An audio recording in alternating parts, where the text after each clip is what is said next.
Okay, Hardway Garage, February 7th, 2024. On the driver's side upper control arm, basically I'm going to show you how to get this bumper in here, this bumper in here without killing yourself. Trying to do it on the bench is just about impossible. So my recommendation is to get the control arm on here. I always put a little WD-40 on these. As you can see, this is all cleaned up already. Pretty much ready to go, all painted. I took a picture of the top of this to make sure I'm going to get these alignment shims back in the place they were in before, which always helps the alignment guy a little bit. And basically, I'm just going to snug these up here with this impact because what I'm trying to do is show you how to put that bumper in.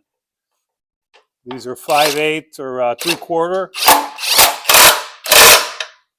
half-inch impact. Get them nice and snug, at least for the start. Okay. Take your rubber bumper. Yeah, you can put a little grease on it if you want to. You know, a little WD-40 never hurt anything, right? Maybe. I don't know. Put it down in here. Push this control arm down till it bottoms out this bumper on the top of the spring perch. And sometimes if you push real hard like this, you might get it to pop in, but probably not, okay? So what I do, I use this big C-clamp.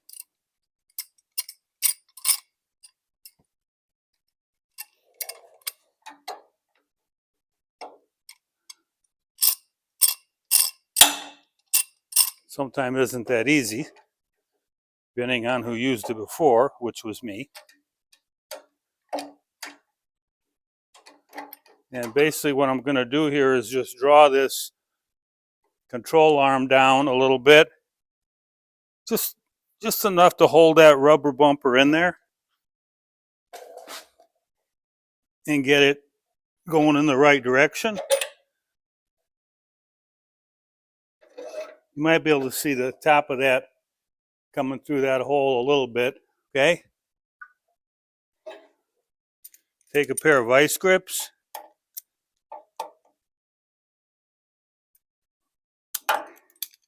Yeah, I might have put a little too much WD-40 on it. Grab it.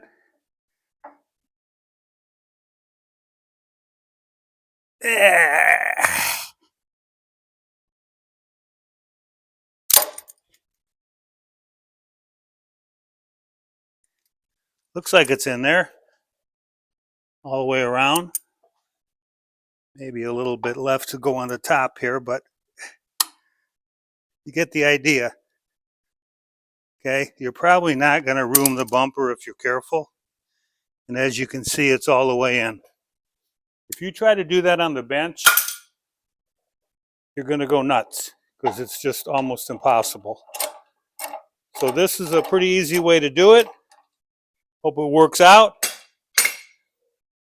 Now what I'm going to do is torque these down to 90 foot-pounds.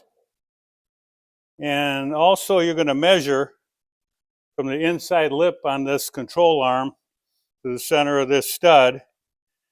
Because basically these things are threaded on each end, and if you get one a lot tighter than the other, this thing will move. So you want to get it lined up. This looks like it's about 1 3/4 inches from the flange, inside the flange, to the center of this stud. This side looks, well, it's kind of hard to do with this ruler. This side looks like it's about, maybe 1.5 inches. So it looks to me like this whole thing could stand to go this way a little bit, this whole arm. Okay, well, let's see what this does by getting this thing torqued down.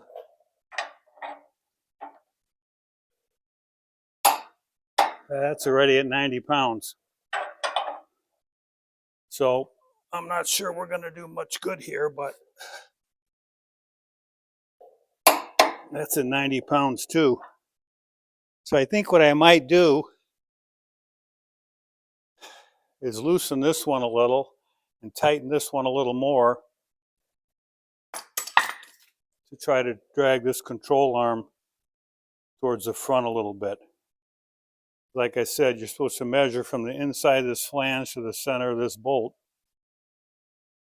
And this side looks to be at about 1.5 inches. And this side looks to be at about 1 3/4 inches, which means we got to shorten this side and lengthen this side, which means we got to loosen this, tighten this, move this a little bit that way. So we're going to try to do that here in a minute. Maybe if I'm successful, I'll do another video. Thanks for watching Hardware Garage.